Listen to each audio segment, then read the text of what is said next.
दोस्तों, भारत पाकिस्तान युद्ध के मध्य एक बहुत बड़ी अपडेट आ रही है कि बलूचिस्तान लिबरेशन आर्मी, जो बलूचिस्तान की अपनी आर्मी है, उनका ये दावा है, उनका ये कहना है कि उन्होंने पाकिस्तानी जगहों पर बॉम्बार्डिंग किया है।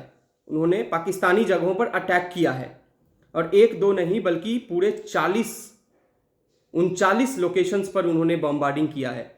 बलूचिस्तान लिबरेशन आर्मी के जो स्पोक्स पर्सन है जियांद बलोच, उनके बयान के अनुसार उन्होंने 39 पाकिस्तानी जगहों पर अटैक किया है और मेजरली ये जो अटैक है वो उन एरिया को फोकस करता है जहां पर सीपेक, जो चाइना पाकिस्तान इकोनॉमिक कॉरिडोर जो बन रहा है, उन एरियाओं को, उसका जो इंफ्रास्ट्रक्चर है उन्हें कवर अप करता है।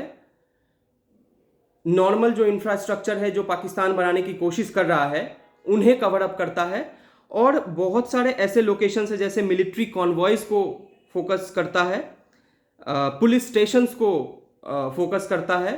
इन एरियाज पर जो है बलूचिस्तान लिबरेशन आर्मी के अनुसार उन्होंने अटैक किया है और इन्हें अपने कब्जे में लेने की कोशिश की है। कुछ दिन पहले ये खबर तो आ रही थी कि एक जीप जिसमें पाकिस्तानी आर्मी के बहुत सारे पर्सनल्स थे और कुछ गोला बारूद भी भरे हुए रहे होंगे, उसको सीधा उड़ा दिया गया था बलूचिस्तान लिबरेशन आर्मी के द्वारा। दोस्तों, बलूचिस्तान एक प्रताड़ित जगह है, पाकिस्तान द्वारा प्रताड़ित जगह है। थोड़ा अगर बलूचिस्तान की इतिहास को हम जानने की कोशिश करें तो ऐसा प्रतीत होता है मानो प्रताड़ना, मतलब पाकिस्तान ने अत्यंत प्रताड़ित किया है बलूचिस्तान को। क्यों, मैं ऐसा क्यों कह रहा हूं? क्योंकि बलूचिस्तान कभी भी पाकिस्तान का हिस्सा था ही नहीं। बलूचिस्तान के जो खान साहब थे उन्हें कराची में बिठाकर उनसे ये साइन करवा लिया गया था कि पाकिस्तान के अंदर बलूचिस्तान आएगा। यहां तक भी बात ठीक है, लेकिन बलूचिस्तान अकेले 25% जीडीपी का जो योगदान है पाकिस्तान के जीडीपी में, वो अकेला बलूचिस्तान देता है 25%। वहां से मिनरल गैसेस, वहां से मिनरल्स, वहां से इंपॉर्टेंट गैसेस, वहां से बहुत कुछ ऐसे चीजें हैं जो पाकिस्तान को मिलता है। लेकिन ऐसा प्रतीत होता है कि बलूचिस्तान को बस एक्सप्लॉइट किया जा रहा है पाकिस्तानियों द्वारा। बलूचिस्तान से ना कोई पॉलिटिकल राजनेता आता है, ना बलूचिस्तान के शिक्षा व्यवस्था पर ध्यान दिया जाता है, ना उसके इंफ्रास्ट्रक्चर को बढ़ावा दिया जा रहा है। वो आज भी पहाड़ियों के बीच में जीता हुआ एक समुदाय है।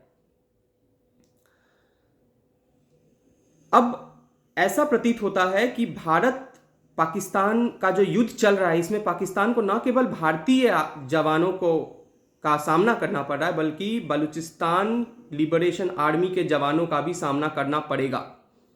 उन्हें भी फेस ऑफ करना पड़ेगा। और ये बहुत बड़ी बात हो जाती है कि एक साथ एक देश दो देशों के आर्मी के साथ में सामना करके जीतने की कोशिश करे, और वो भी गलत होने के बावजूद, टेररिस्ट्स को फंडिंग देने के बावजूद, टेररिस्ट्स के मृत्यु जो फ्यूनरल्स होते हैं उसमें बड़े बड़े पाकिस्तानी नेता दिखे। ऐसा प्रतीत होता है कि पाकिस्तान के नेता ही टेररिस्ट्स हैं, ना कि टेररिस्ट्स रहते हैं पाकिस्तान में, बल्कि पाकिस्तान के नेता ही टेररिस्ट है। क्योंकि अगर आप किसी एक टेररिस्ट के मृत्यु पर आंसू बहाते हैं और उसके फ्यूनरल में जाते हैं, शोक सभा मनाते हैं, तो तय बात है ना कि आपके द्वारा वो फंडेड है। जब अंतर्राष्ट्रीय फोरम आपको ये कह रहा है कि आतंकवादियों को पनाह ना दिया जाए, उन्हें फंडिंग ना दी जाए, तब भी अगर ऐसा हो रहा है तो इसका मतलब ये है कि पाकिस्तान किसी ना किसी तरीके से दुनिया भर में आतंकवादी जो एक कल्चर है उसे बढ़ावा देने की कोशिश कर रहा है। और जो देश इस भारत पाकिस्तान युद्ध में पाकिस्तानियों के साथ खड़े हैं, वो भी उतने ही गुनहगार होंगे अगर इन आतंकवादियों द्वारा इसके बाद कहीं और आतंकी हमला होता है। वो भी उतने ही जिम्मेदार होंगे, क्योंकि वो तो साथ दे रहे हैं ना। उन्हें समझना चाहिए कि हम एक पावरफुल देश हैं, हम बस अपनी इकोनॉमी पर रिलाई नहीं कर सकते, बल्कि हम आतंकवादियों को सफाया करने के लिए भी हमें काम करना चाहिए। लेकिन वो देश उसे जो है आर्म्स सप्लाई कर रहा है, सब कुछ सप्लाई कर रहा है। इंटरनेशनल फोरम पर ये बोले जाने के बाद कि सीज फायर होना चाहिए भारत पाकिस्तान युद्ध में, भारतीयों ने तो मान लिया, पाकिस्तानियों ने नहीं माना। पाकिस्तानियों ने थोड़े देर के लिए शांत रहे वो, लेकिन फिर उसके बाद उन्होंने सीज फायर का उल्लंघन करके वो अपनी गोली दागना शुरू कर दिया उन्होंने भारत पाकिस्तान बॉर्डर पर। तो दोस्तों, आज का यही अपडेट है कि पाकिस्तान चारों तरफ से घिर चुका है और ऐसा प्रतीत हो रहा है कि पाकिस्तान शायद निस्तो नाबूद ना हो जाए, और कभी भी ऐसा खबर आ सकता है कि पाकिस्तान जो है दुनिया के नक्शे से गायब हो गया, पाकिस्तान है ही नहीं।